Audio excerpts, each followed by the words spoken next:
You're listening to the IWD406 Podcast with your host, Julie Walz, where we celebrate, empower, and connect women across Montana and beyond. Join us as we share inspiring stories, valuable insights, and the voices of remarkable women making a difference in their communities. Today's guest is Bekah O'Shea, a fifth-generation Montanan, designer, entrepreneur, and true creative force rooted in the land she calls home, and that I call home too, Montana. But this conversation is about much more than Bekah's professional biography. It is about what happens when life asks you to rebuild again and again, and you continue choosing creativity, purpose, and possibility. Bekah is the founder of Ride Free Montana, where she and her husband handcraft heirloom leather goods and silver pieces on their family ranch.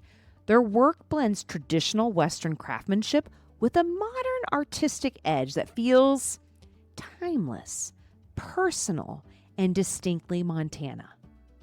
She is also a co-founder of House of Cowbella and one of the visionary producers behind Coup Rouge.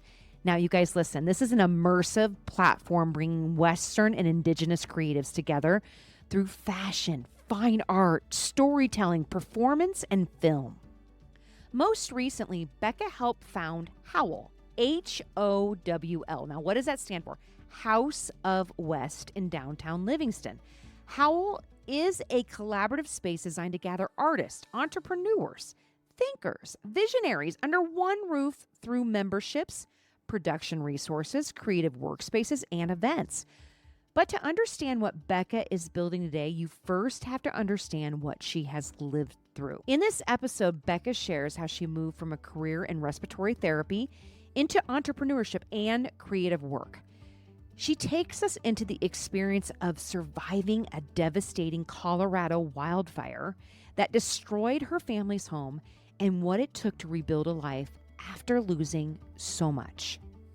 She opens up about navigating her baby girl's type 1 diabetes diagnosis and then facing her own breast cancer diagnosis.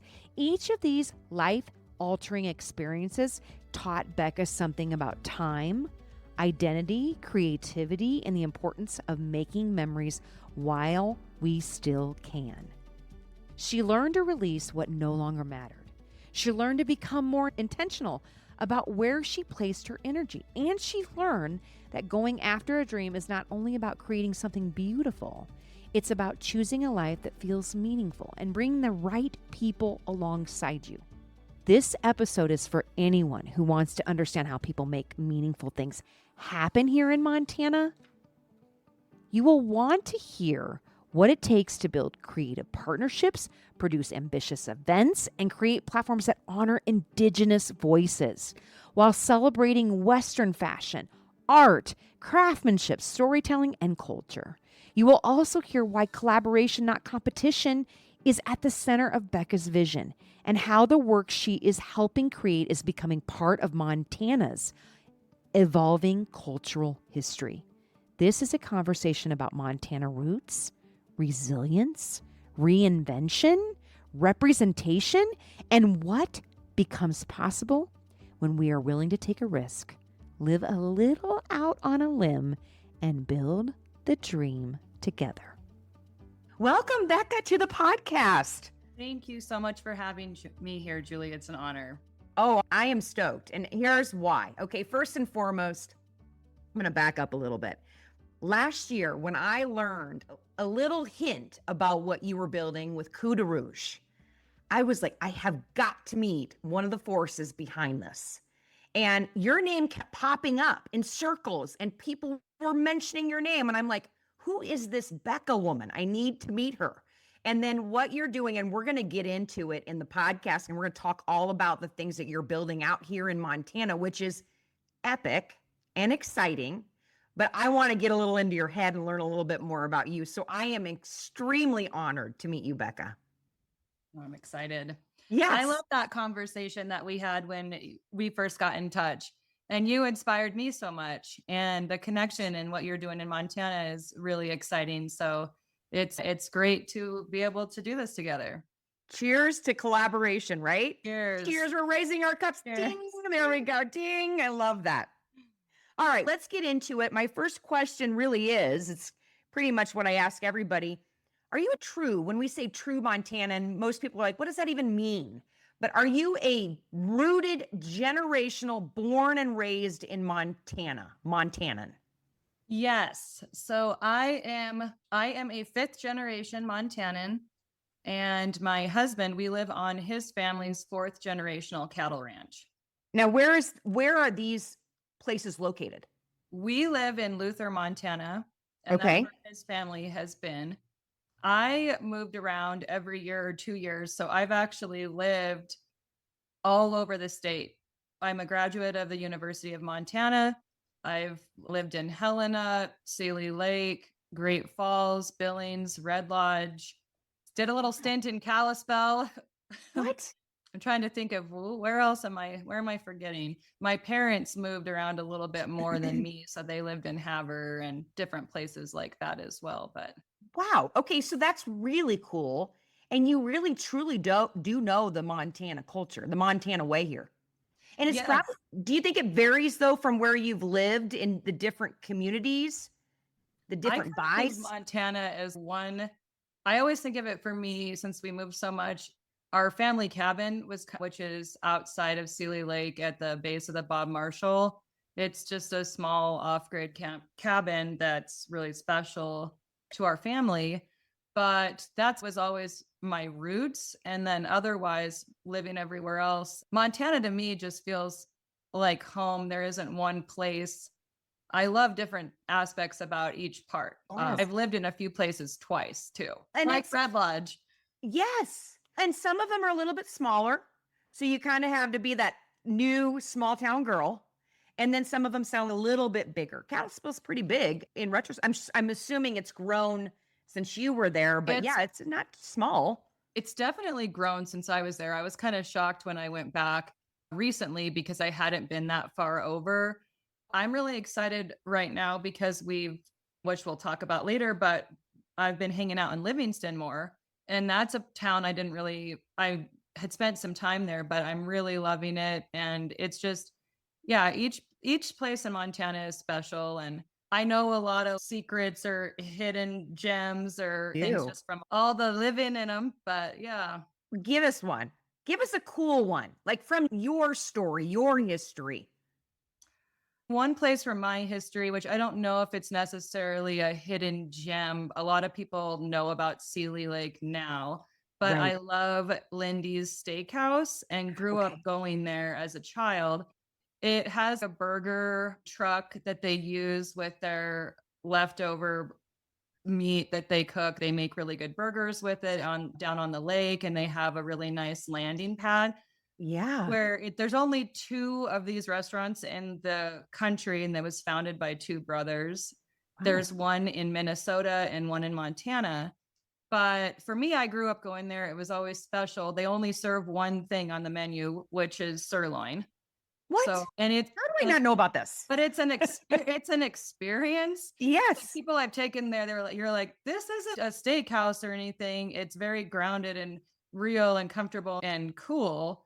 It's relaxed, but I just grew up going there, and it was always a highlight to get to go there. And it's cool. Sealy Lake. Not a lot of people go through that town as often. That place is amazing. I go that route towards Legendary or go to Missoula that way, and stunning drive, stunning area. It just feels kind of like a little oasis. But I didn't know about that. When I head that way, I'm going there. I'm checking it out. Go there. I'll meet you there. Let's do it. I also want to learn a little bit about your upbringing. And I found an interesting story that I thought your story about your grandma and the Helena roots and what the Reader's Alley thing. You kind of have a part of Montana's history in your family. So let's talk a little bit about that. That's fascinating. Yes. So on my dad's side of the family, his dad and grandfather were Montana Public Railroad Service Commissioners.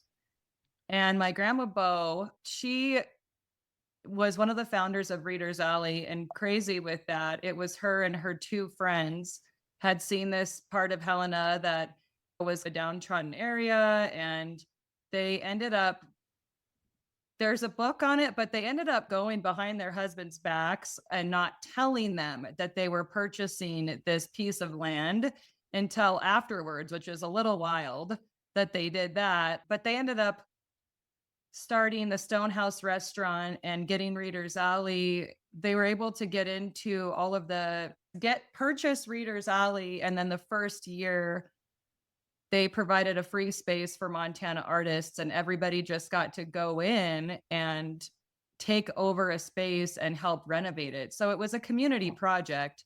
Okay. But they had a vision to bring art to Montana. And with her background, she was an antique appraiser at one point. She went to the School of Ray Vogue Fashion and Art Design in Chicago. Whoa. She worked for the Smithsonian as a docent.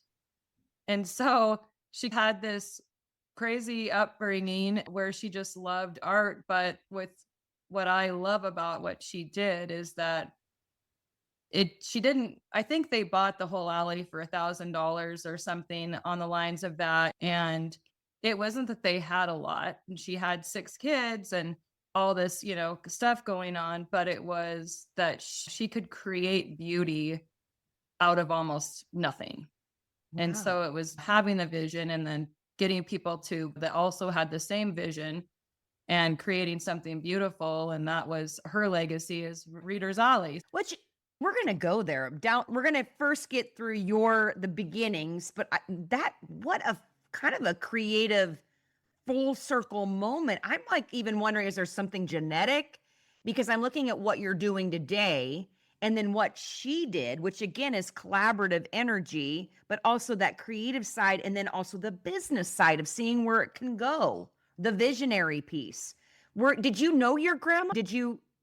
I didn't know her very well, but I was thinking about how I was raised with her influence. Part of with her, what I would describe of what I knew growing up was that in a family story is that she would take creamed eggs on toast and call it eggs a la goldenrod, because she also studied under Julia Childs in Europe. And but she could take something and all of a sudden it's an experience and it feels elevated, and it's eggs. And now you're in this moment. So I was thinking about, my dad was raised with that as well, but who I feel really affected me growing up on another level was my mother, who is also super creative.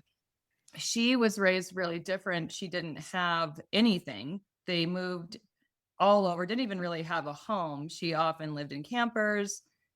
And so my mother, because of the fact that she didn't have anything, she created beauty with very little as well. And that's something that I saw growing up, is my mom was just highly creative, always was doing art projects or renovating our homes and fixing things up. But she also I got it from both sides, I feel, because I saw my mom would take something and create something beautiful. And then I had my dad, and I feel like it just showed me that you don't have to have a lot or anything, that it's your perception and how you feel about something, like the eggs a la goldenrod. It's almost like the storytelling, the marketing behind it. Is that same aligned? Yeah, it's like it's just a feeling. It's making something special, and I would say. Yeah. Yeah, and then getting other people to buy into it and go, yeah, oh yeah, that's an elevated experience just with eggs alone. Even when you said the title, I was like, who came up with that? She did. That's a cool name. Yeah.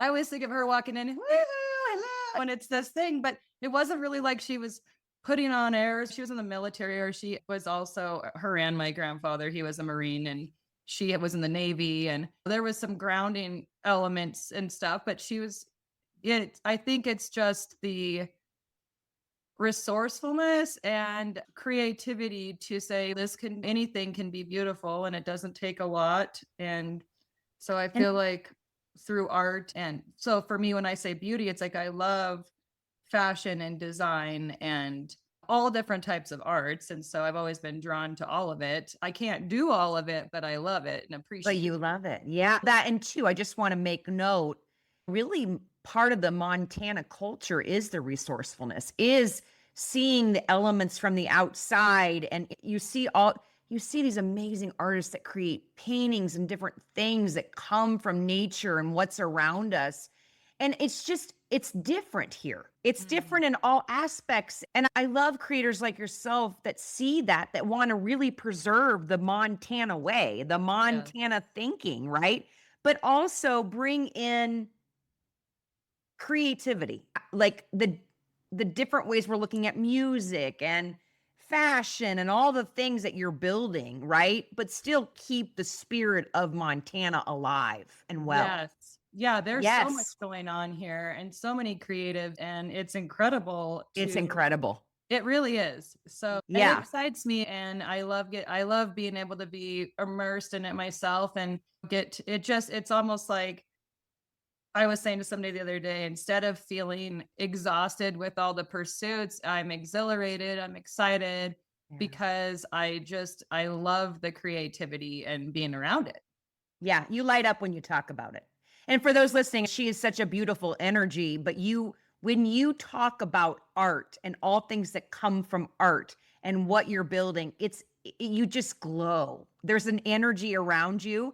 Even doing an online call like this, it's just glowing. There's a glowing force around you. I can feel it. I can see it.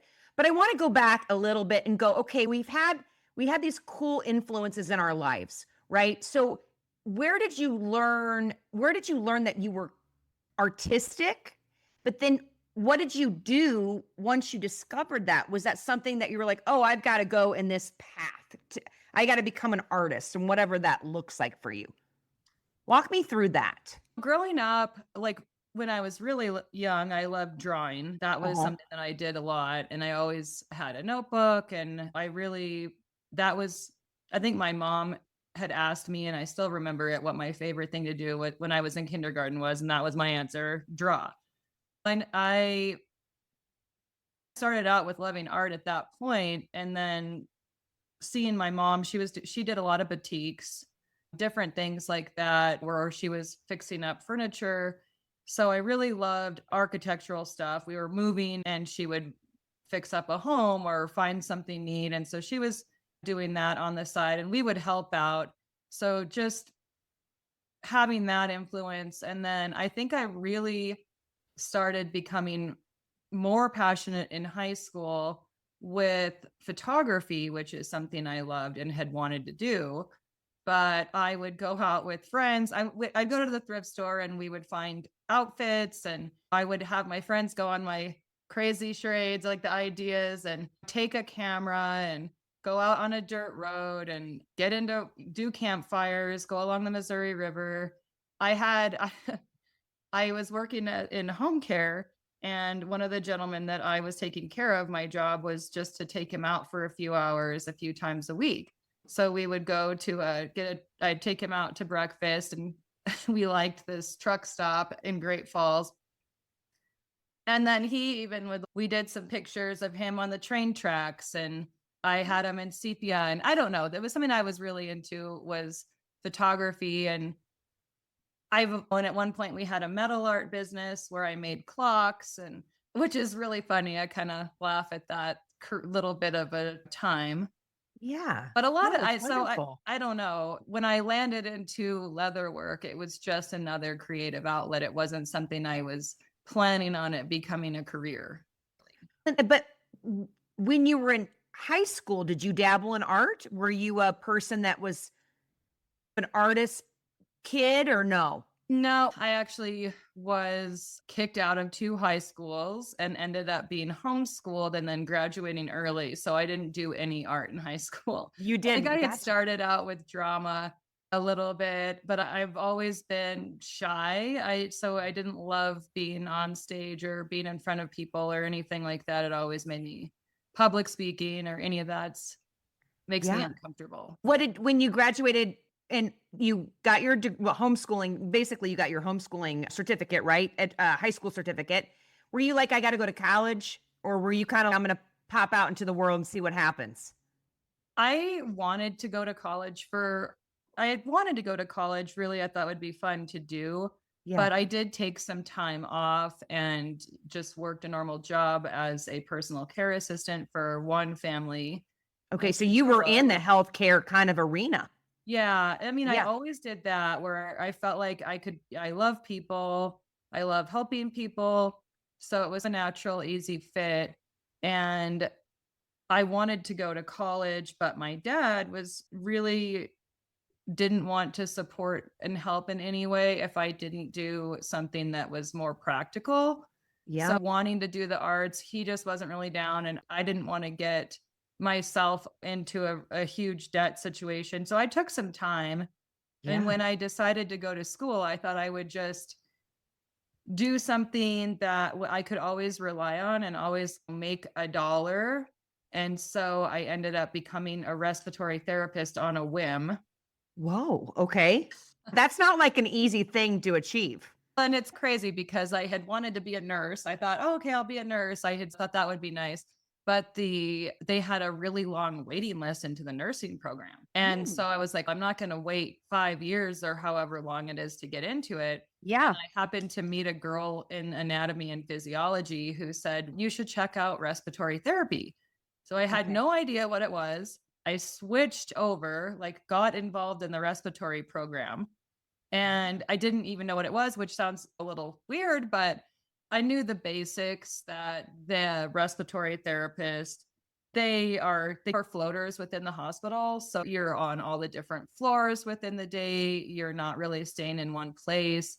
You're in the ICU, you're in the ER, you're on the floors. And if you think about respiratory from breathing treatments or CPAP or ventilators or resuscitation, you're all over.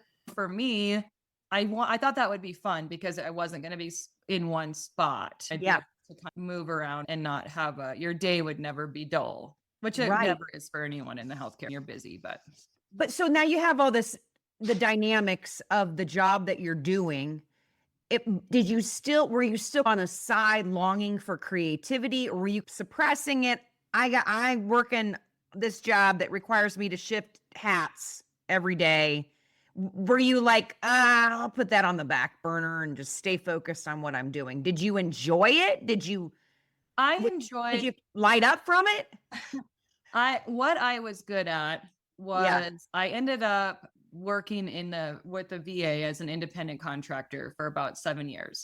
Okay. And I think from my Montana upbringing and just being real, they were nervous about me working with veterans and because I was doing home care, going into different people's homes, and maybe thought that I was too young for that job. But I absolutely loved working with our veterans. It was so special, made just incredible connections through that time. And I loved being a voice and helping them to get what they needed. So I was good at that. I wouldn't leave their house without having a doctor on the phone and getting them their stuff and making sure they had what they needed. But what was hard about it was that I was struggling a lot with the medical, financial, where they need codes in order to get somebody a piece of equipment. And it's like, you can clearly see that somebody they need this piece of equipment, but I would find ways to figure out how to help them and get what they needed through insurance. That was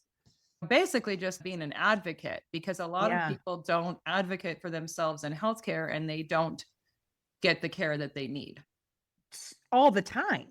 And it's so sad. It is. So with that, did that kind of start creating I don't know if I want to do this forever? Were you contemplating this is a struggle? But I do like the fact that you said you got to find the way, which we had mentioned about resourcefulness and just your upbringing. You're like, I'm going to help. And I'm going to figure it out, and I'm going to find the way for these people. I'm going to advocate for them. Yes. But it can be very draining and frustrating. Yeah. And it was, that's been the end for me, where I knew I didn't want to do that for the rest of my life. I knew that from the second I started doing it, that it wasn't where my heart was fully full, because it was a halvesy. I loved working with people, but I didn't like the rules. So I'm a rule breaker. So I liked the independent contractor. Yes. That was my own boss. And I couldn't handle working in corporate. That's where I think it was really hard for me. But we had gone through this. For me, I always did creative things, not even doing respiratory therapy.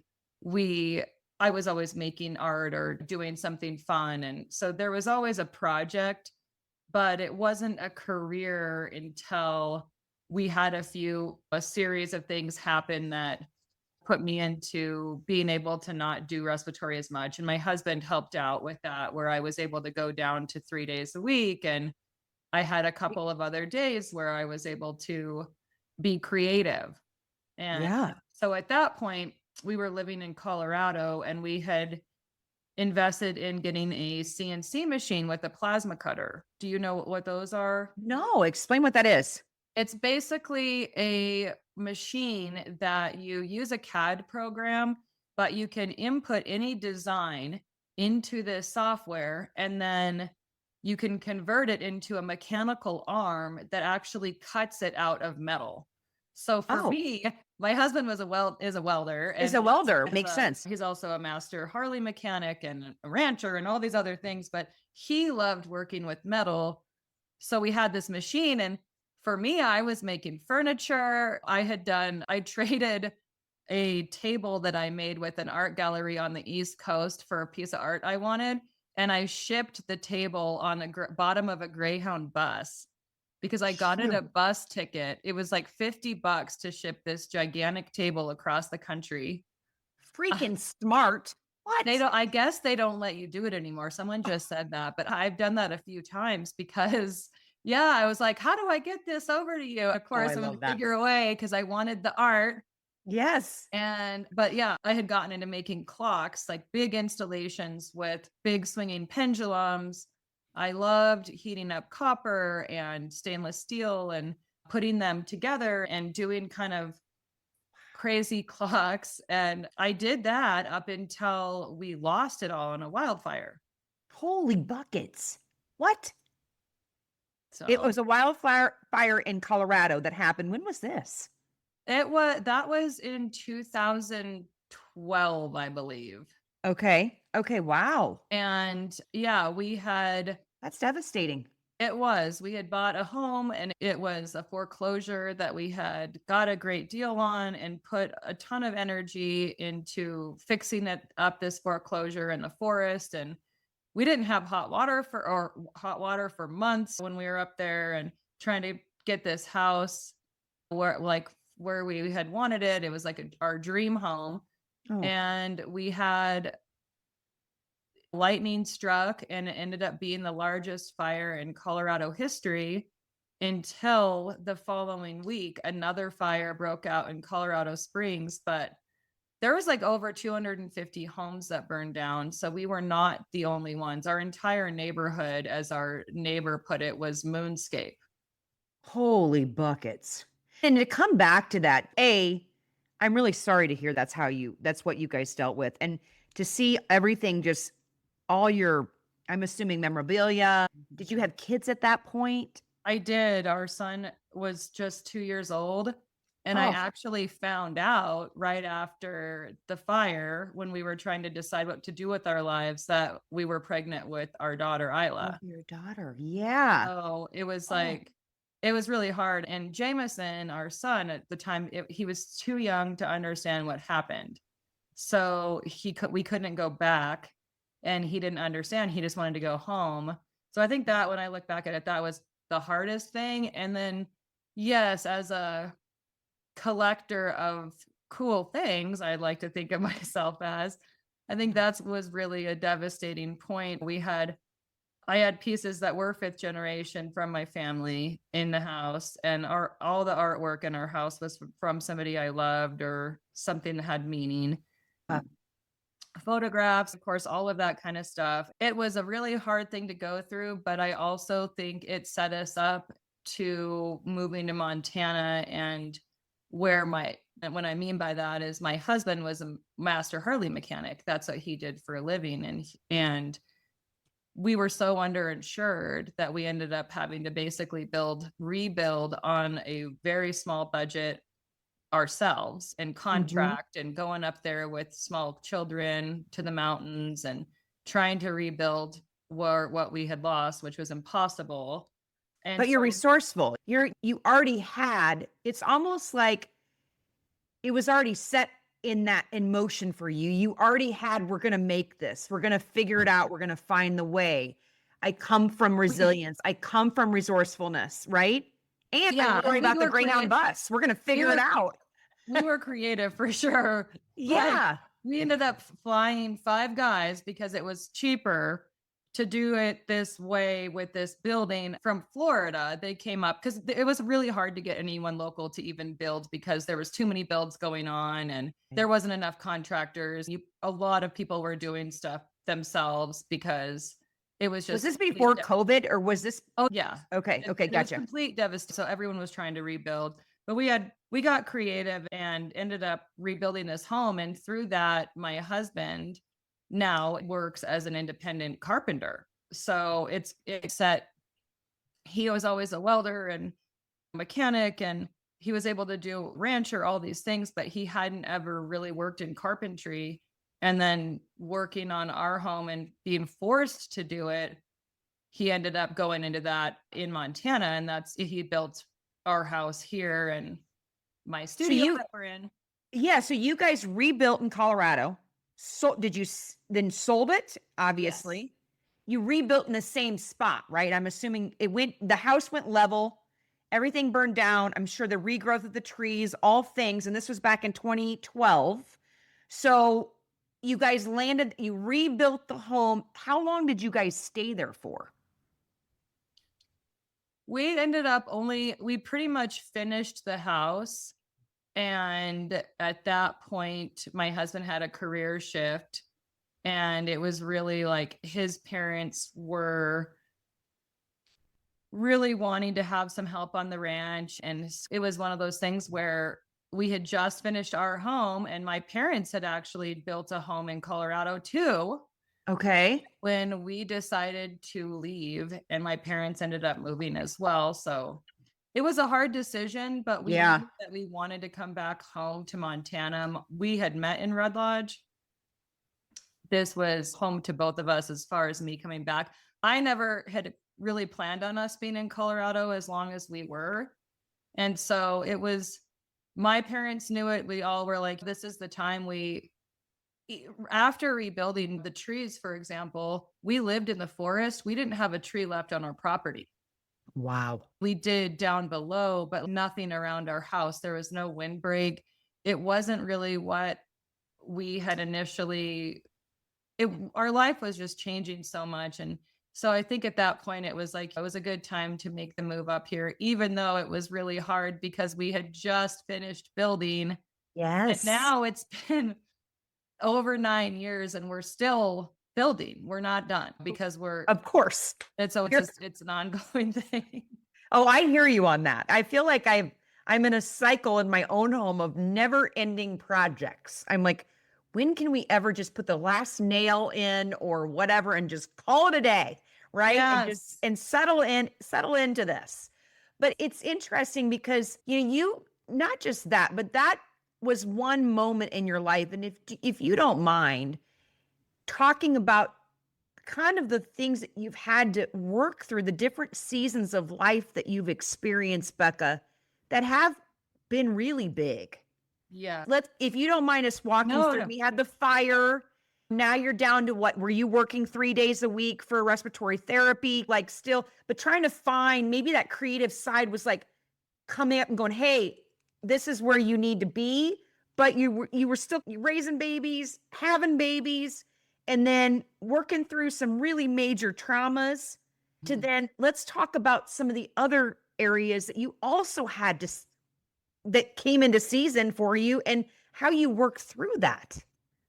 We had thought when we moved to Montana, it was going to be I guess we had imagined a different life when we came here. We were thinking, oh, my parents had actually bought a house in Billings at the time. So when we said we were moving, they said, we'll move to Montana too. So it was like their third time of living in Billings.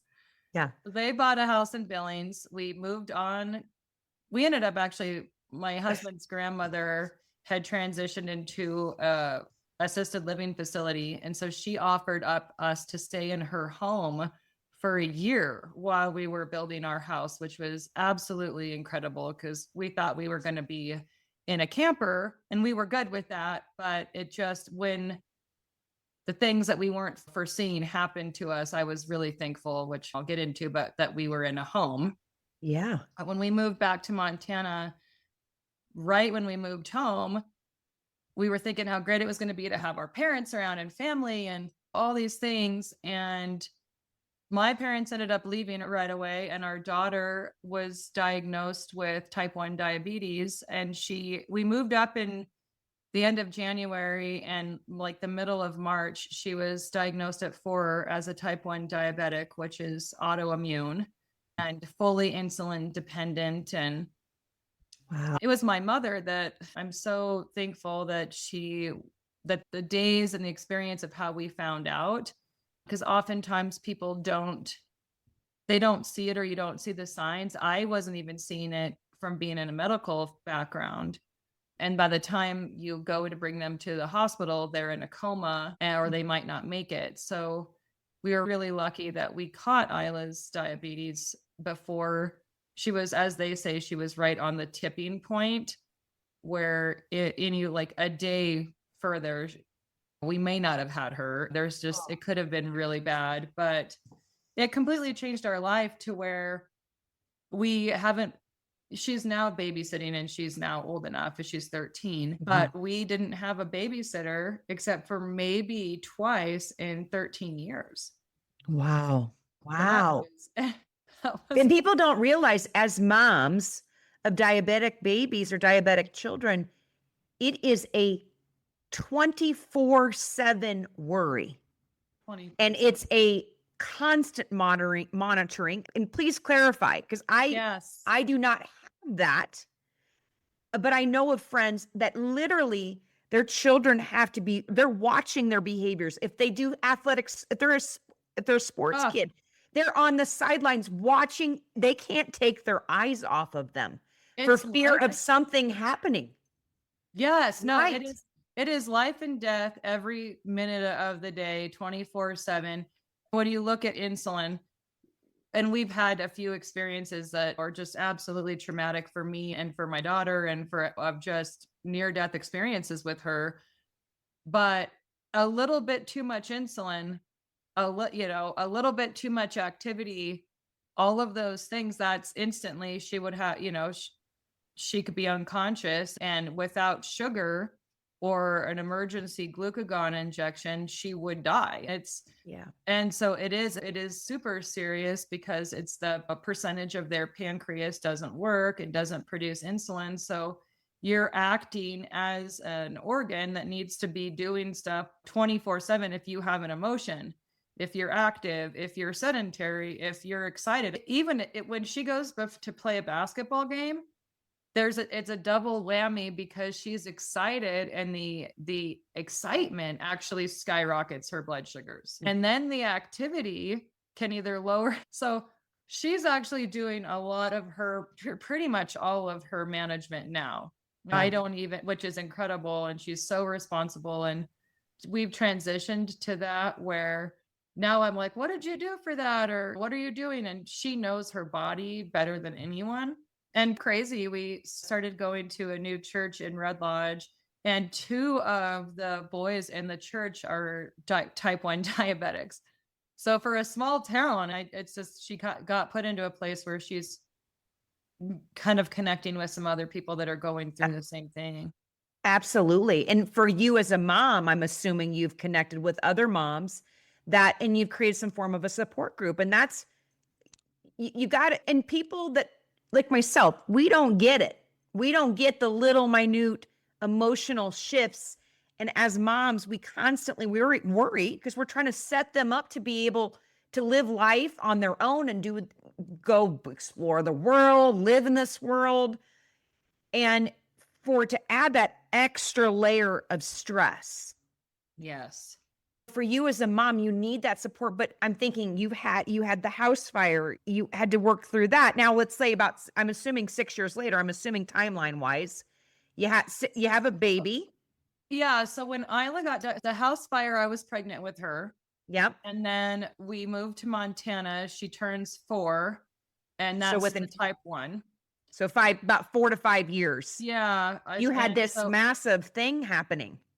Yes. And it was, and we had gone through the move. And so that kind of, I think when that happened with Isla, there was a lot of perspective shifts for me at that point, because I had already really learned a lesson in Colorado of, it was on a billboard. And I remember this really sticking with me, which is the things that matter in life are not things. And because that was where it was hard for me, is losing stuff that I really had treasured or cared about or had personal meaning. And I was like, we're alive. So that's what really matters. And then coming up to Montana, I was really excited to get back into maybe hanging out with friends and doing more. And it really was a forced shutdown. It was we had to kind of just be really still and really not really engaged doing a lot of stuff, because Isla was so small. And so it just made our family just slow down and do a lot as a family, and just we weren't going out, and we weren't really doing things outside of our family unit unless people wanted to come over or barbecue or something like that. It was, us hanging out for a long time. So with all of those pieces, so you create this little bubble, and you were still in the creative mindset. The respiratory therapy took a little bit of a step back at this point, and your focus was on family and building. Your husband's business was building out. And then what about you? So when we moved back to Montana, I knew I wasn't going to do respiratory therapy anymore. Okay. Red Lodge didn't have any respiratory therapists on staff. I would have had to commute to Billings. From Luther, it's an hour and 25 minutes or so. I didn't want to do that during bad roads.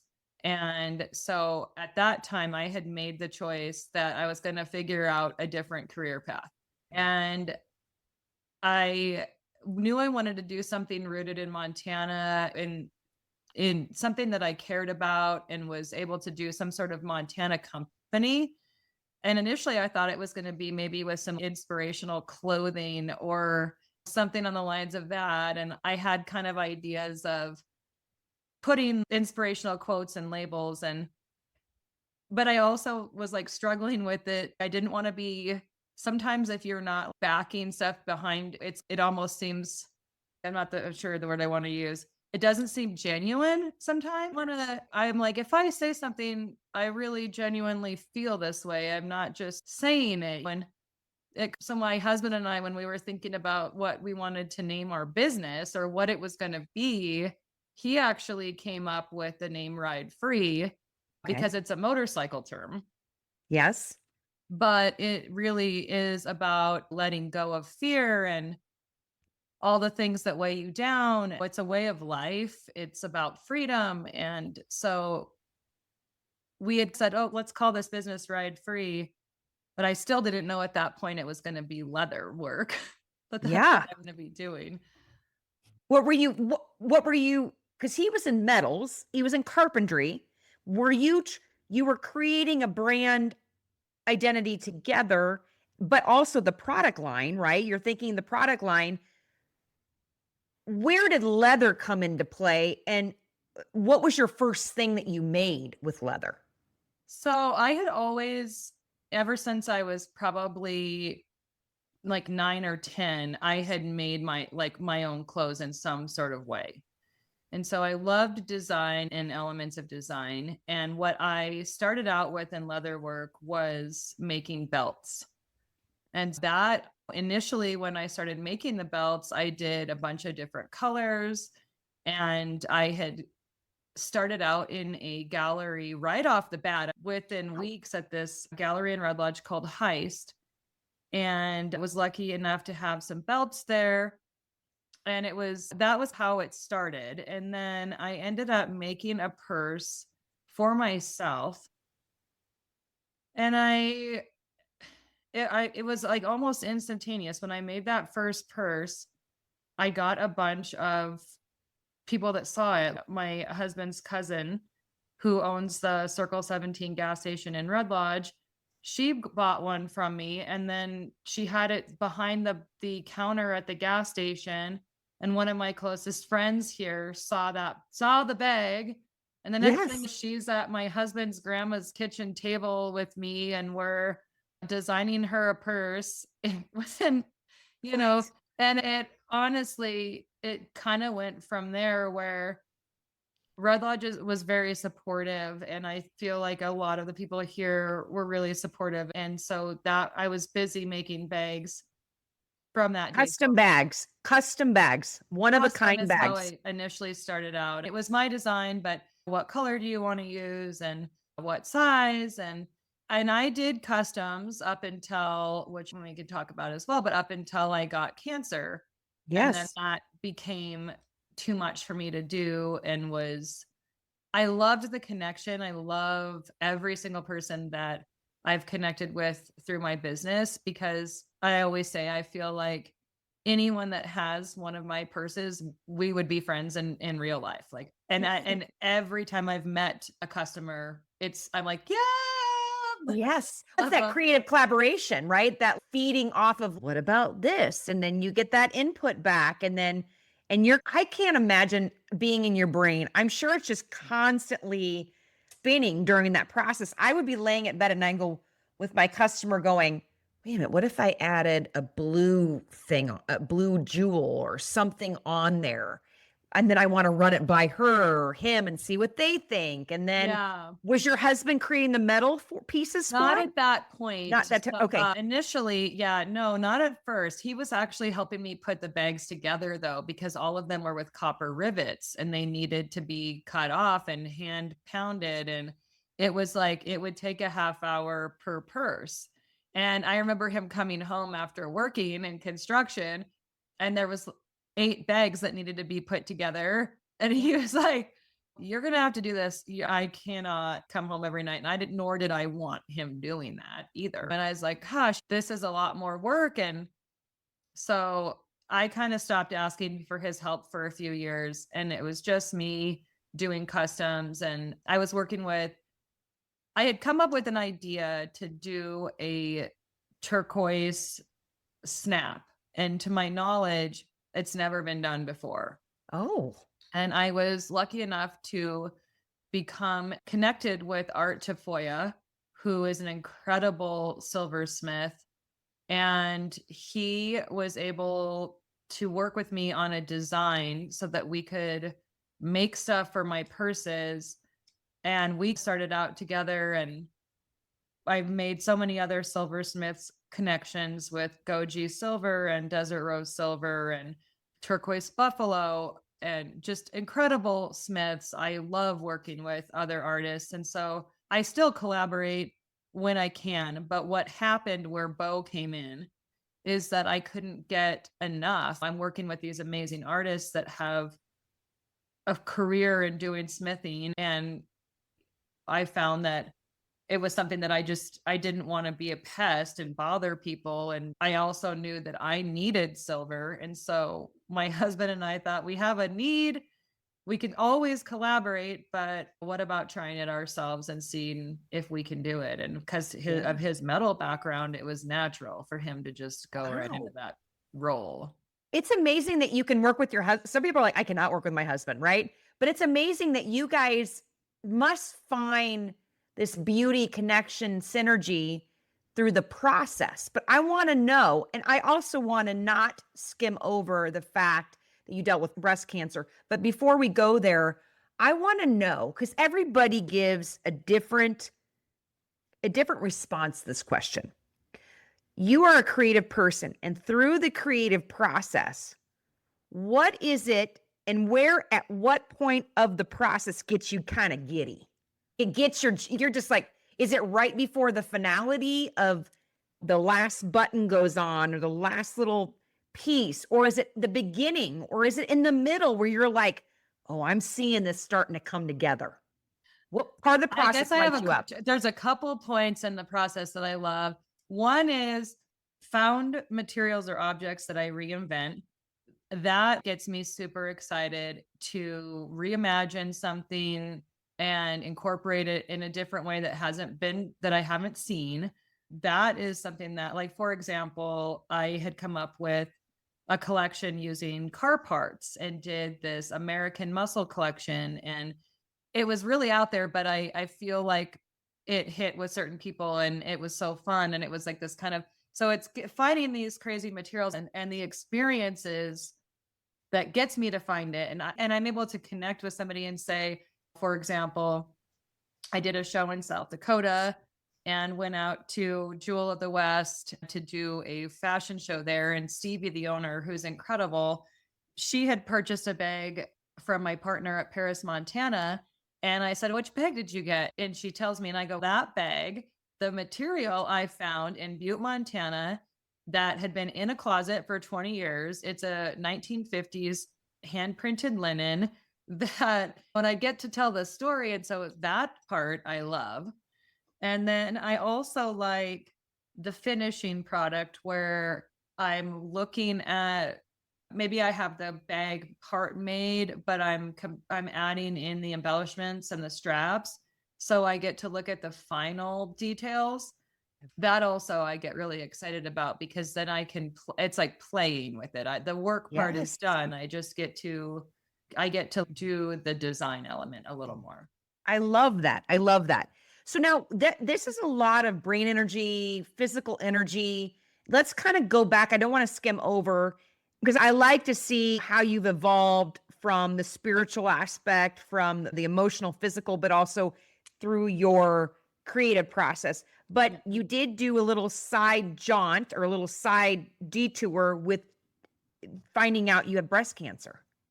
When did that come? Do you think that was a stress from your daughter's diagnosis and all the other things that came, the fire, the moving? Talk to me a little bit about that. I always thought that I handled stress really well because of it. In my mind, I thought I was handling it.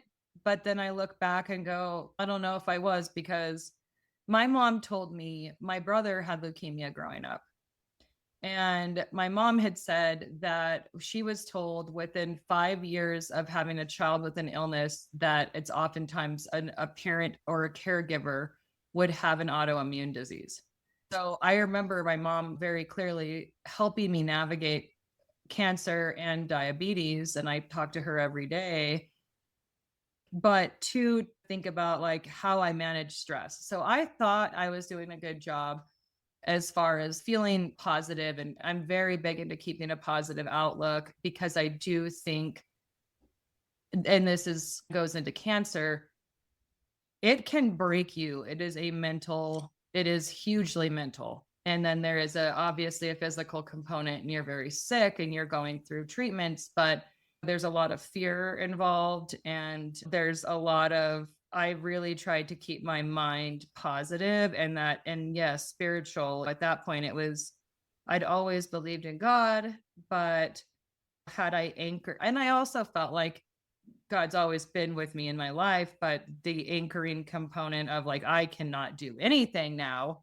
It's all out of my hands because I could take care of my daughter, but I cannot. My dad would say, can you add a day in the life through worry? Or none of us can add a day in our life. Giving up control and trying not to, there's freedom in that of saying, I'm not going to worry anymore. And I don't know if that sounds like if I answered that question, but it's really for me about, I try to not be controlling over the things that have happened and try to be positive. And if I were to look back at cancer, it completely changed my life, made things very intentional and where I put my energy and my time and what matters. Yes. And I see where it ties into ride free, because we do have to come to some terms. You couldn't control the fires. You Mhm. couldn't control what your daughter was diagnosed with. And then this thing comes into play. And at what point do you just have to say, I don't have any control, so I have to let go of that piece, right? And let in the things that I can hold dear or covet or control or be intentional in my actions and how I approach things. Because, yeah, I can see the mind fuck essentially that comes with it all. Yes. And it's Yes. awful. It Yeah. is. It really is. And I think there was a point where I look back at and just even with all the positive mindset you're getting, I went through chemotherapy, full bald, which was also really hard, no eyelashes. And I had a friend come out and she said, it's a dry and dusty world without eyelashes. And I was like, oh, that I didn't even think about. You can't even filter out the dust.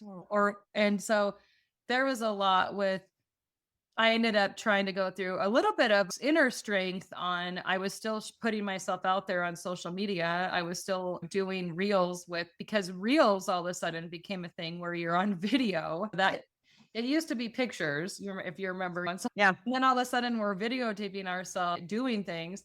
And I chose to be, even though I feel like I don't love being on camera or anything, I wanted to share what I was going through because I do feel connected to the people that follow me and are part of my life and in a business world. And they're very supportive and I have a supportive crew and it felt very supported and going through that.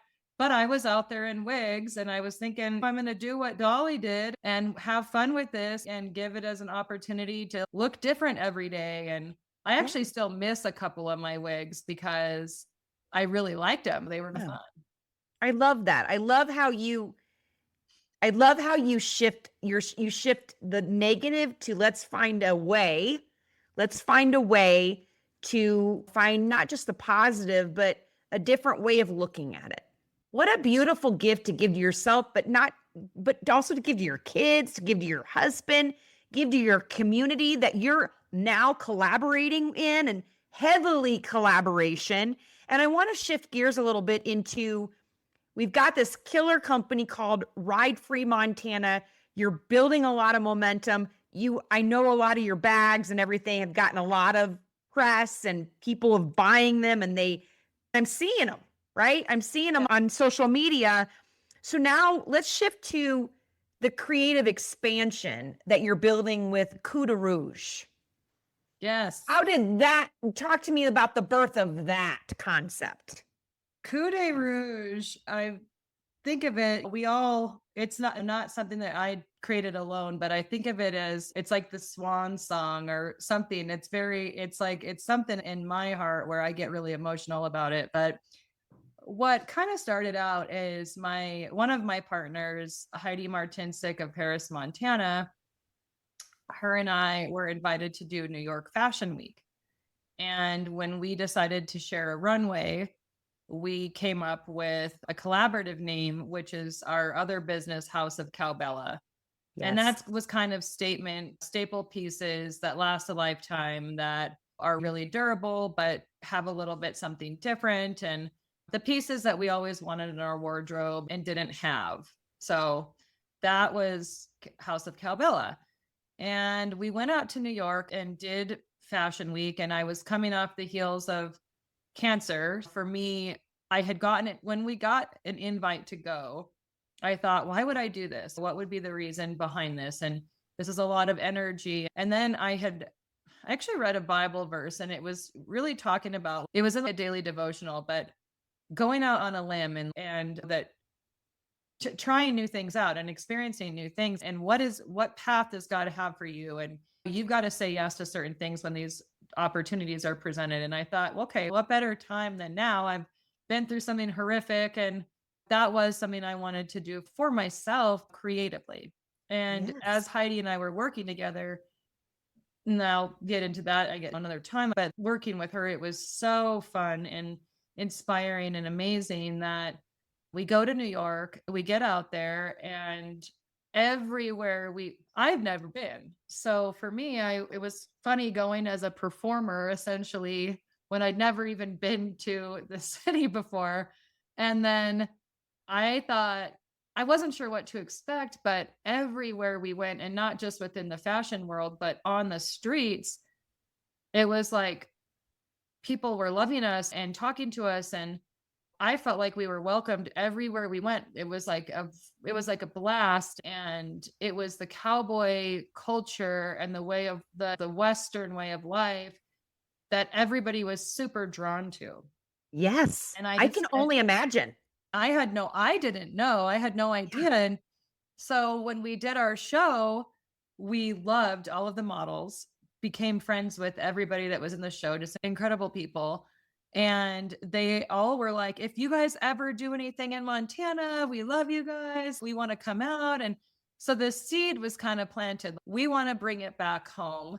And so we get home, and as soon as we're home and we decide, hey, we really want to do something super cool, I get a call from Rocky Mountain Agency, Carly Rink, who's my other partner. And she says, I really want to do something elevated and amazing in Montana within the fashion world. And I saw that you guys were in New York, and it happened to be that week we were all going to Western Art Week in March, which is just amazing. So we met up there and kind of formed our bond and made a plan that we were going to do something that really represented the West, Montana, who we are, not from somebody else's opinion of what it is, but from people that live here and love this place and care. So that was the start of deciding to do a fashion show. But then, of course, it gets wild because we're dreamers. I love this. This is amazing. Really, it truly is, because you guys, honestly, I'm going to say this. It needs to be said. You guys are, it's like the spark that starts something. Maybe this is coming, like the whole fire thing from Colorado. Maybe this is what's happening for your life, right? I'm just throwing it out there. But you guys are the spark, and you're making something insanely different happen here. Yes. And all of this has all your struggles, Becca, having cancer, coming through what you just said. It's like, I got to go out on a limb. I got to do this. The Bible told you to do that. Go to New York, put yourself out there, let people see you. Yes. This is all destined.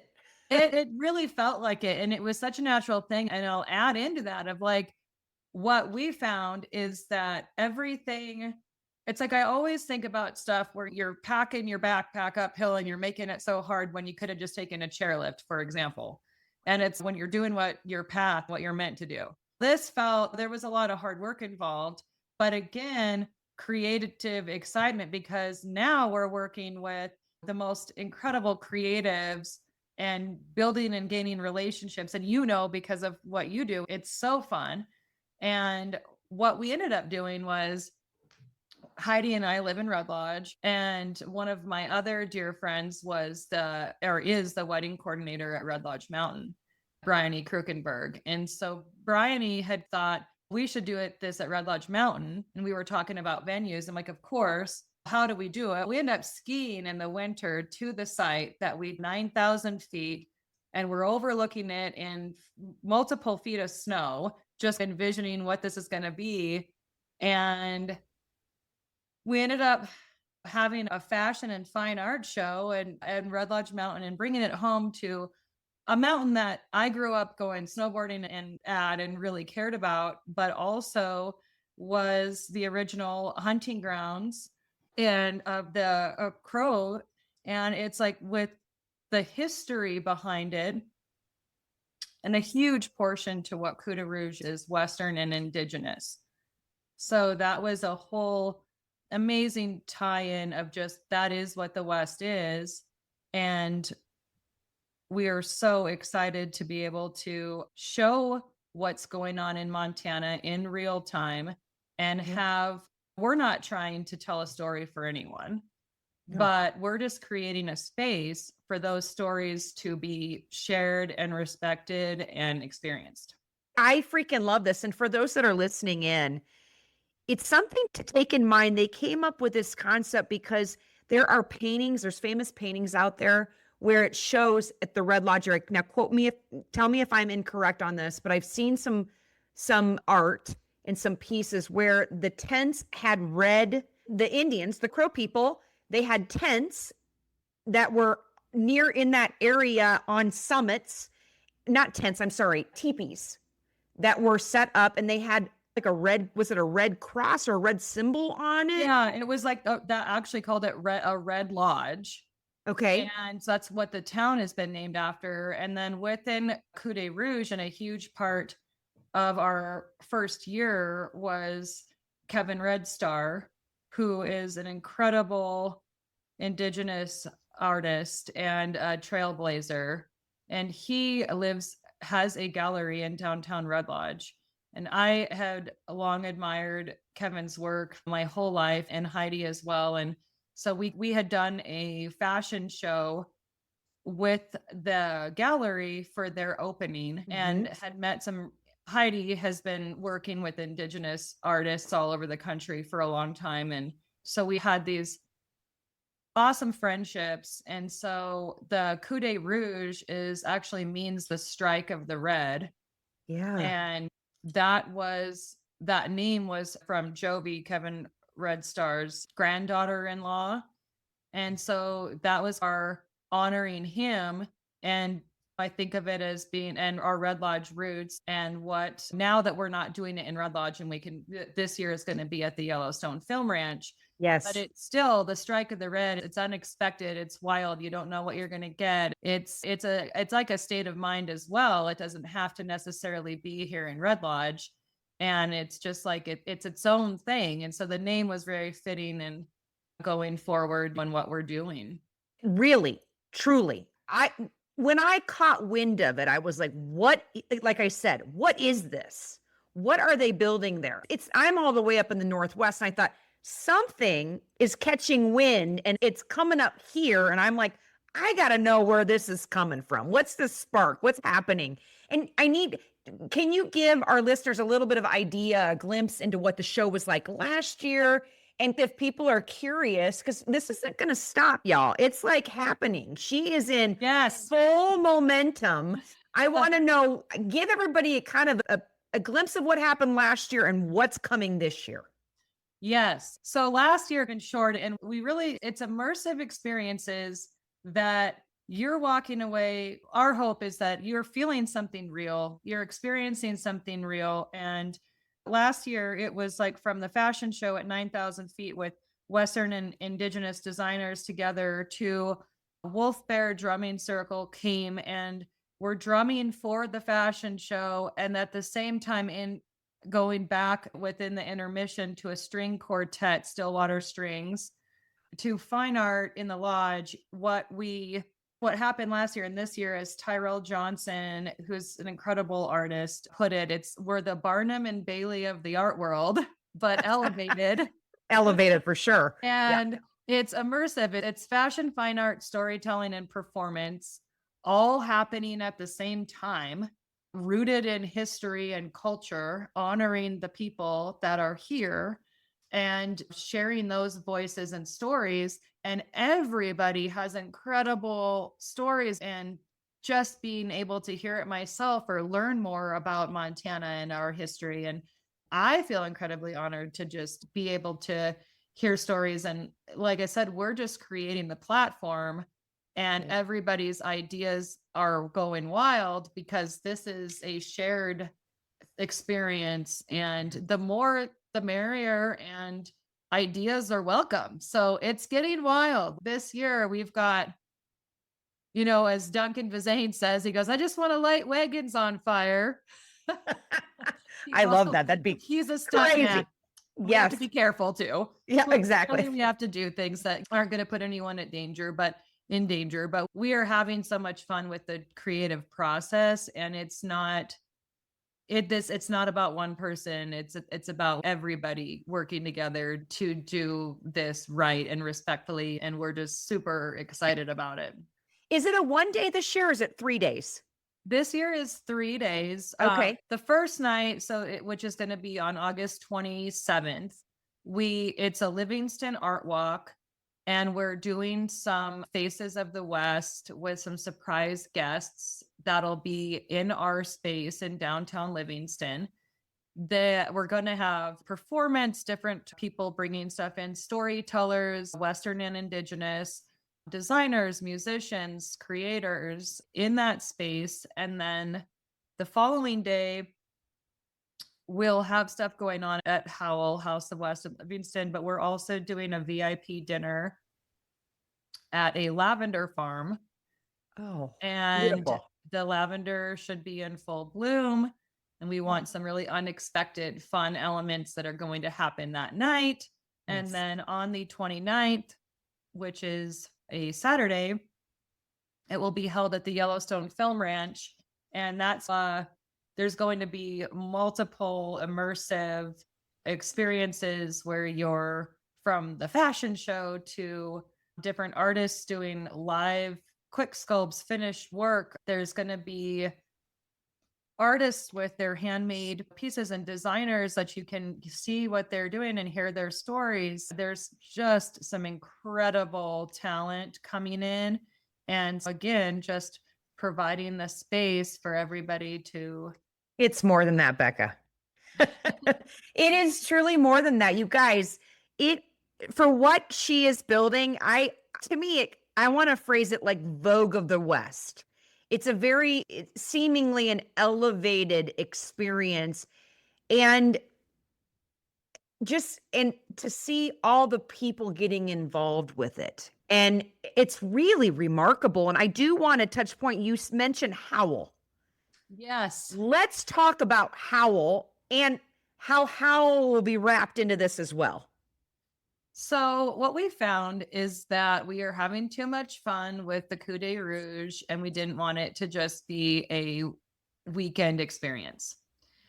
We knew that it really came into wanting to have a place where we could bring our ideas to life and also have a creative space for others and bring us together year round in wild, fun ways. And Coup de Rouge can be like the crescendo or whatnot of all these fun experiences, but we want to keep the party going and for sure. in a really fun, creative way in Montana. And we found that, as far as I know, there isn't anything quite like this.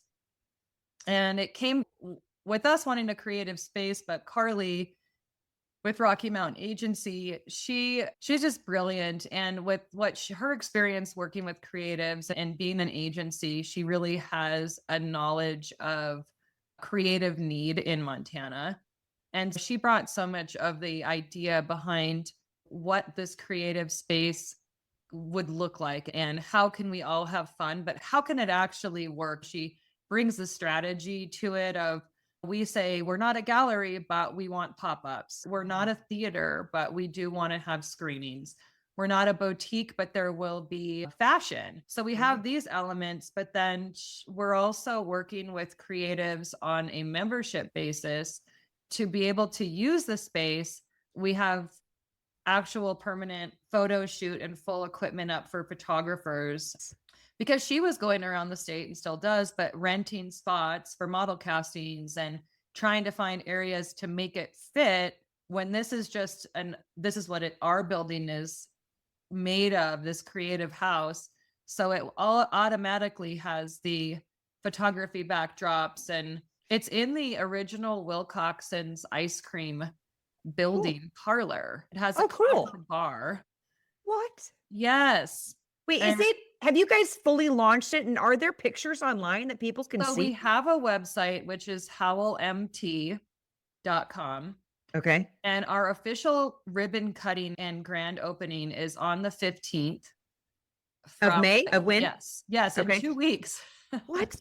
So we were just talking with the Livingston Chamber of Commerce, and they are going to come and do an official ribbon cutting. We would love it if you would come. Oh my gosh. I was just thinking, I want to be there. That's amazing. Yes. Yeah. We're really excited. And it's about, again, it's bringing everybody together, and we're working with a ton of incredible photographers. And the concept behind HOWL is a lone wolf can only go so far, but together you have a pack. And it's creating something that you could not do. And as you say with your podcast, it's the amplification of voices or of people and the arts and creating fun and community, doing stuff within the community. Yes. And what's interesting about you, Becca, is this collaborative energy, right? There's a lot of creatives getting involved, but then you have to have strategy behind all this, right? So launching memberships, the business portion of it, all the things, how do you balance all that? It's all about like where I've found it, because it's a lot, but I couldn't do it all alone. And it's bringing in team people that want to be part of the team and that have the vision. And what we're finding is so many people are like, I've been waiting for this. This is what we can all work together. And within Coup de Rouge and HOWL, to name a few, Scarlett Bourne. Scarlett is just absolutely incredible, and not only an amazing human and gorgeous model, but she also has a strategic understanding of document and procedure. Yes. And so we were talking to her, and she felt that she could help us best by making sure we're organized, going through with procedures, and that the one thing we don't want to do is not have communication or not have the documentation to have people understand what's going on or what they're signing up on, or because you got to have that level of professionalism. And I'm just honored that Scarlett came on and to help us. And then another board member is Rebecca Jarvie. Do you know Rebecca? I don't. So she is an Indigenous designer. She is absolutely just the most fun person. She's always got something going on. She's part of the president of the Montana International Indigenous Fashion Council. Cool. So she's bringing so much knowledge to helping us. She's our cultural advisor for Coup de Rouge board and also part of HOWL, and just helping us navigate the fashion industry. She's done over 80 fashion shows across the world. She's going to Japan. She's been to Paris. She's done Milan. She's also on the Montana Tourism Board. So it's like having the right people that are there to go, they're amazing humans, and they're like, have so much knowledge and understanding. Yeah, it takes all that collaborative, but people that have a certain niche mindset, but also can see it from different angles and then know how to apply their wisdom to make it stronger, go in this direction. So you're getting those people on board. Keep continuing to keep telling me about Whitney Fay. She is another incredible woman that is also Indigenous from the Wind River tribe. She is amazing. She's a model. She's got a business owner called Sacral Muse, and her heart is just so big. And what Whitney is doing for us and for everybody is to help to she works on, and not just with our events, but with her business, helping people to secure funding or grants, which takes so much time to be able to pay people and have them be part of it, getting performers, because sponsorship is something that is really important that I don't like getting into that part, but that's a big thing when you have a huge vision. Is also, we self-funded last year, and it was a miracle that we were able to do what we did. And you and I had talked about that. And so Whitney is helping us on the back end with being able to help pay people to be able to have musicians and have people be part of this that we want, that are traveling in from across the country or whatever's going on. And so, and then I could go on and on. We've been working with Charlene Sleeper of MMIP in Billings, and she's always helping us with one thing or another. She's just brilliant. And that mission is amazing. I mean, unbelievable. Charlie's coming up, and we're going to be visualizing some of the flow of Coup de Rouge at the Film Ranch. And as she says, indigenizing a space, and that's not for us to do. And so Charlie is just incredible, though. She's helping us on a lot of different levels, and there's so many women. We've got Diane Parker, another friend. Do you know Diane? I don't, but I should.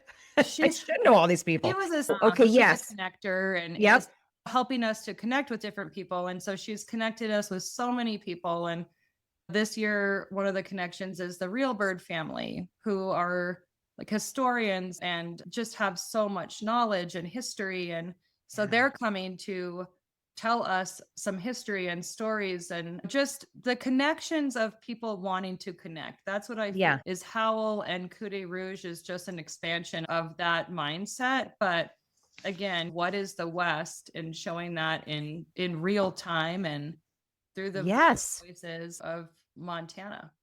Becky, you do realize that this is legendary, number one. You're sitting, you and bringing all these people together. And then, of course, obviously, everybody's got their strengths, weaknesses. They're looking at everything from big picture down to the next day, the little tiny details. But to get it all to come together, and then I want to get your thoughts on, I'm looking at Coup Rouge from last year. It takes a lot to do these kind of things, right? It takes a lot of people and the right people, strategic partnerships, crowdfunding, money, pay the models, pay the people, right? And then on the back end, you kind of, how do you, after it's all said and done, how do you go, oh, I just did that? And how do you decompress from it? My parents live in a house in the forest in Oregon. And I went and stayed at my mom's house for 2 weeks. I brought my kids, and so they could be fed and taken care of by my mom. I mean, really, truly. I was like, Mom, I'm coming home. I'm going to hang out and eat. And I had a lot of, after the events, because I do a lot of the social media, of course, there was a ton of media that needed to be shared. And I really could use more help on that and finding other creatives as well, because media is it's so crucial, and it's hard.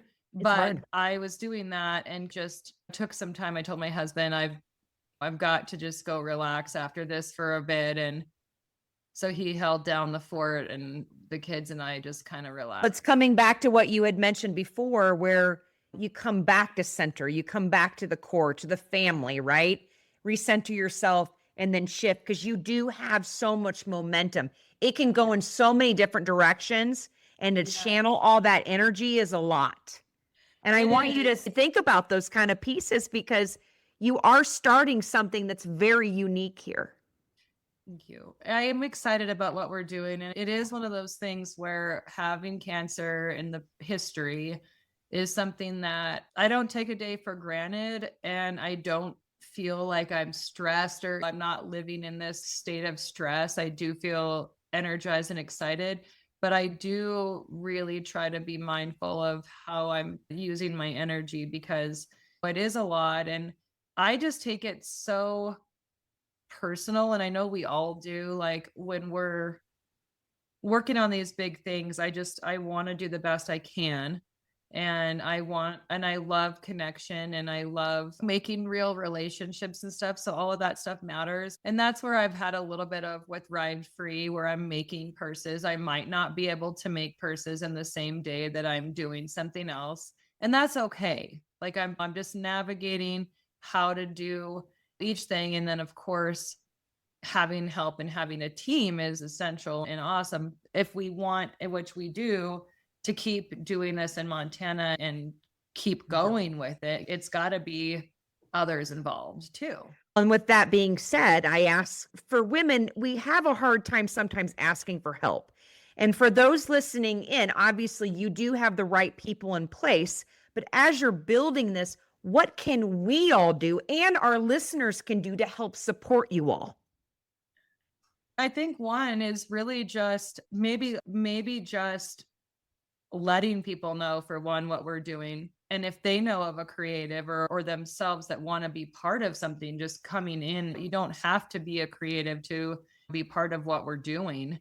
And we also need volunteers. This year, we're looking for some volunteers to come on, from everything to parking attendants and people at the door coming in. There is there is a lot of involvement that's behind the scenes that we've got to do within these events and different things. Volunteers are huge. Or if you're a creative and you're wanting, just letting people know there's a space that they can show their art or do a pop-up and a collaborative event. And also, of course, we are looking for sponsorship because that's a huge part of being able to do this. I had no idea, you and I had talked about this before, how expensive events are.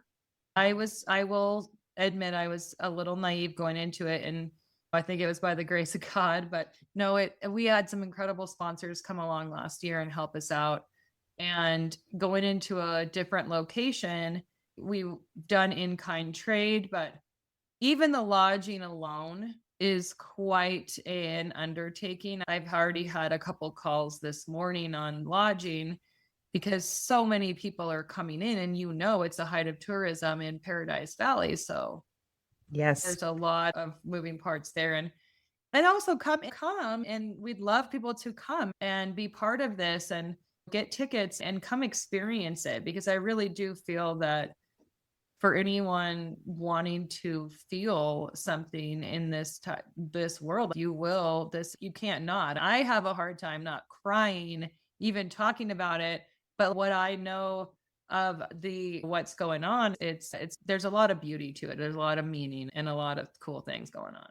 So get tickets. Go to it. And if you're a creative, become a member of HOWL.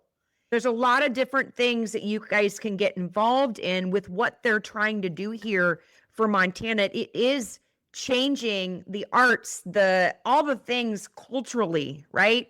We're bringing people together. So this should excite people to want to somehow get involved and help support what you guys are doing.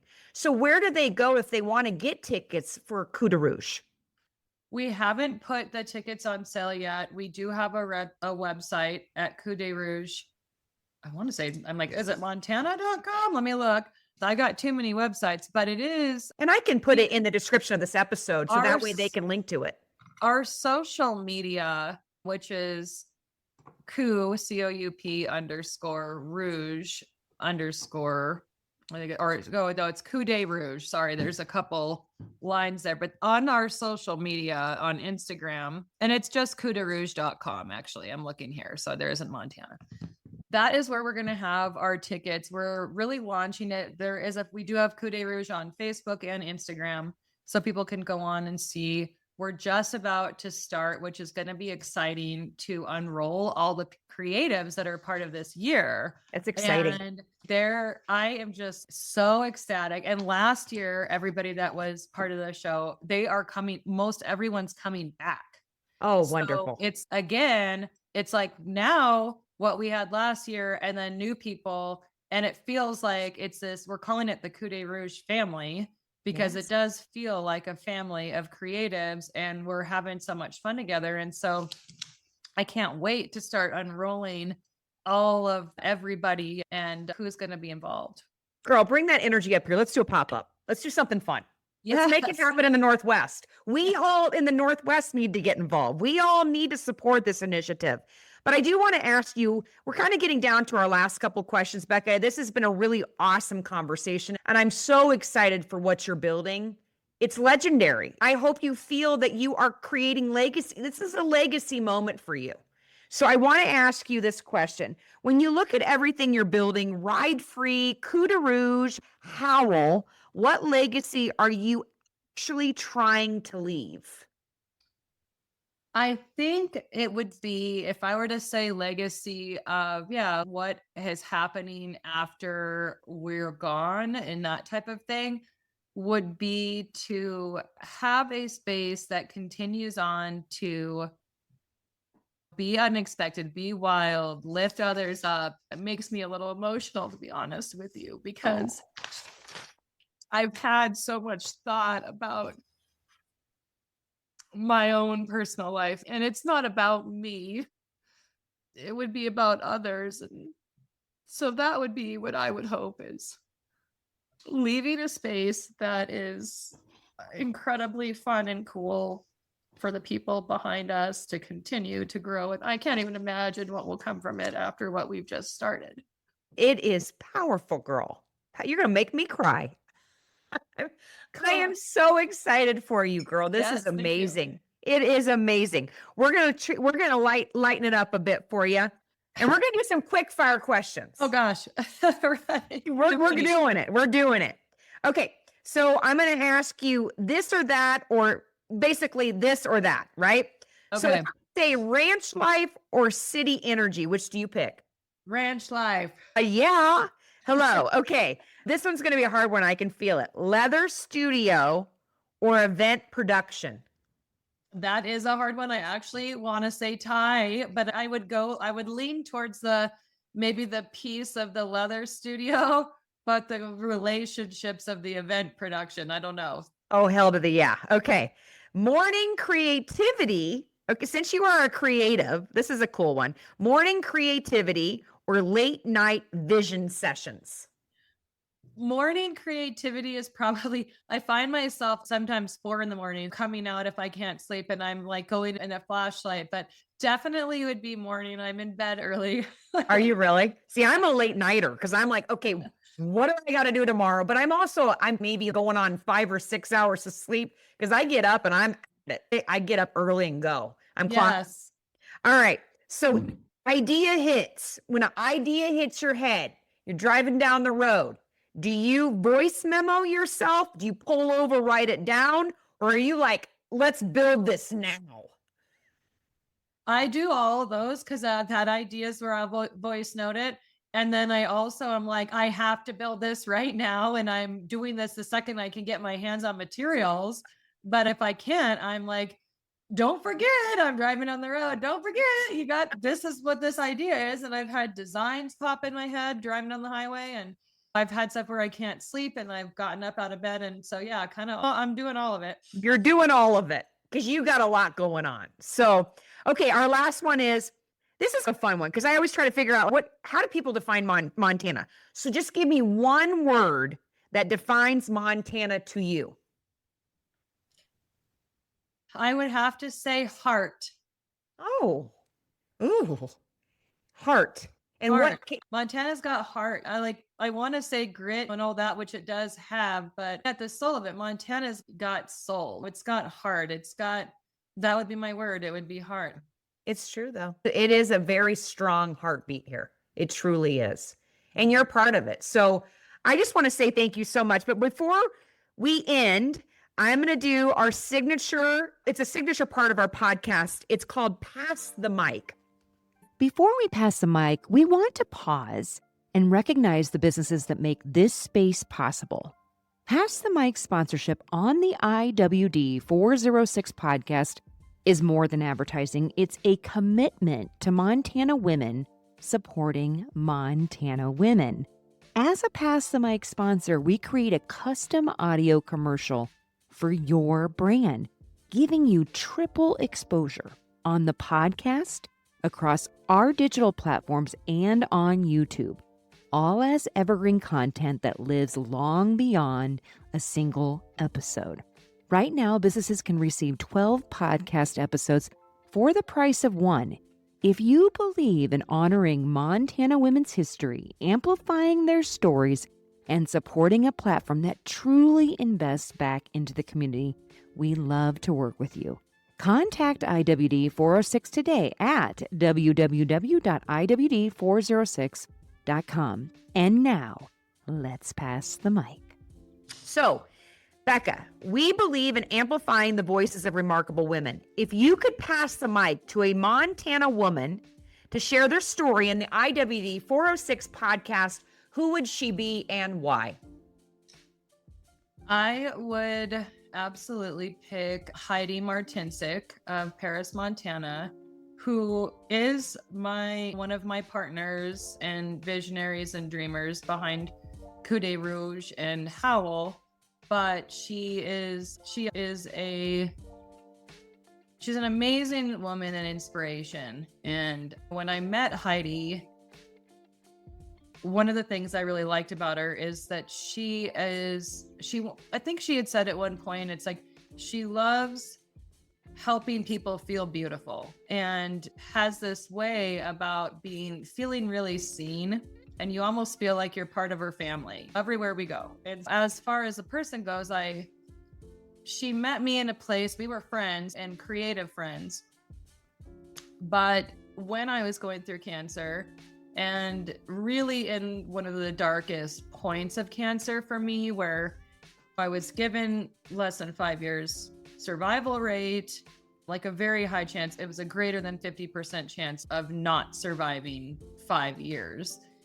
And I remember, and again, I don't want to get too emotional with this, but I remember Heidi calling up, and she travels in the winter a lot and gets to go down south. So she wasn't here at the time, but she would call up and say things where it really, she's inspired me to do more and almost step up.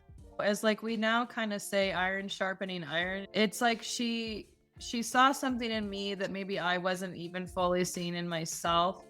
And as a friend, somebody that kind of walked alongside me and didn't think my ideas were crazy, but actually had the same idea and topped it one and then made it better. And then that idea went crazy. And so I've found, like she said, it's, oh gosh, there's two of them, two of us.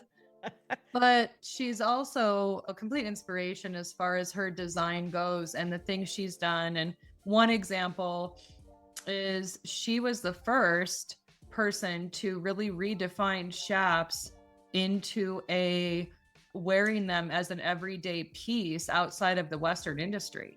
Cool. And so she's designed these amazing leather and lace chaps and different styles and creative stuff where she considers herself like a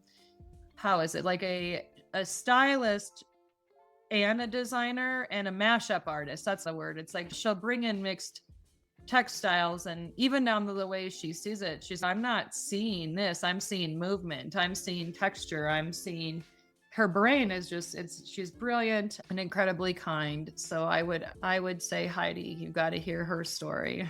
Oh, I totally do. And I'm just thinking, as I was just talking to a designer the other day, and she's a local designer, and I was like, I need to design my festival outfits, because I was looking at Stagecoach and Coachella, and I'm like, I want something cool, unique, custom. I love custom pieces. I'm a custom piece girl, right? Welded wardrobe. I think of her designs and all the things that she builds out. I love all of your purses and all your pieces. I'm like, I want that.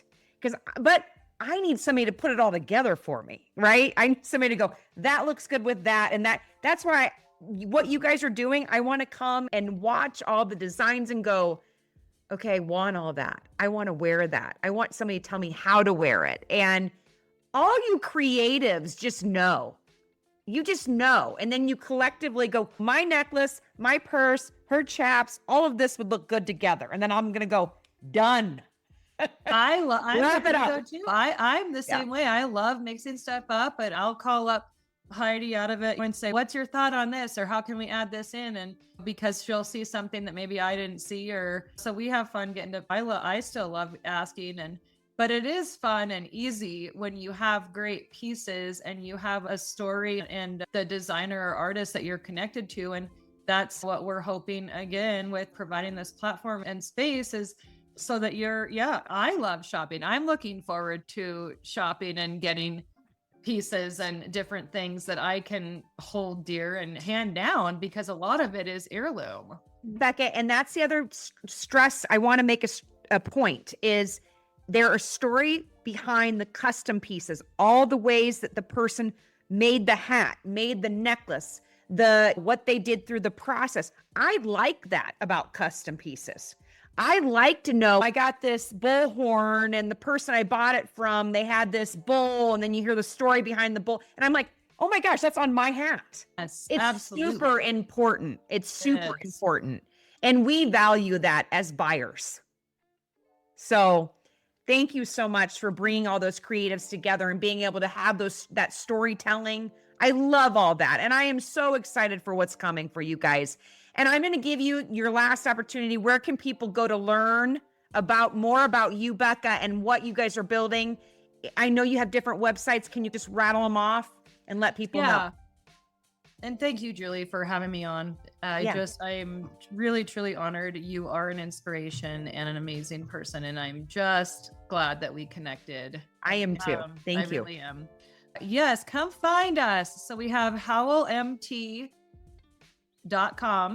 And we're also on Instagram. We have Ride Free Montana on Instagram, and it's ridefreemontana.com.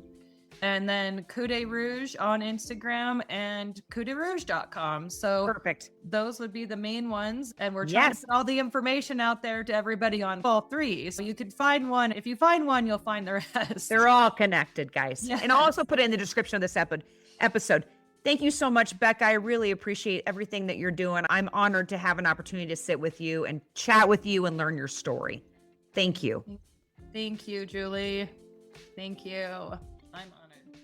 A special thank you to our podcast guest. You can find all of her links in the description of this episode.